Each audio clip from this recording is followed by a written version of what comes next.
এই যে ব্যালট পেপারের ছবি এবং যে আঙ্গুল দেখছেন, সে আঙ্গুলও কিন্তু সেই ছেলেটারই আঙ্গুল। এবং সেখানে আমরা সেই ফোন থেকে আমরা আইফোনে ছবি তোলা, সেখানে 7 সেপ্টেম্বর 2025 রাত 12:57 AM লেখা আছে। সুতরাং এটাকে ভুল প্রমাণিত করার কোনো সুযোগ আমাদের হাতে কিংবা আপনাদের হাতে নেই। সেজন্য এই বিষয়টাতে বিশ্ববিদ্যালয় প্রশাসন কোনোভাবে হালকাভাবে নেওয়ার সুযোগ নেই। বাংলাদেশ জাতীয়তাবাদী ছাত্র দলকে আমি ধন্যবাদ জানাই যে তারা সুস্থ রাজনীতি প্রচলনে যথেষ্ট সহনশীলতার পরিচয় দিয়েছে।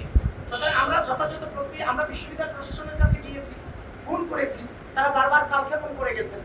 এখন আপনারা বলবেন, যখন আপনাদের সামনে আসবো আপনারা বলবেন আপনারা বিশ্ববিদ্যালয় প্রশাসনের কাছে গিয়েছেন কিনা। তা আমরা বিশ্ববিদ্যালয় প্রশাসনের কাছে গিয়েছি, সকল প্রকার নিয়ম আমরা মেনেছি। যখন দেখছি কালক্ষেপণ হচ্ছে তখন আমরা মনে করেছি যে আপনাদেরকে এগুলো জানানো প্রয়োজন।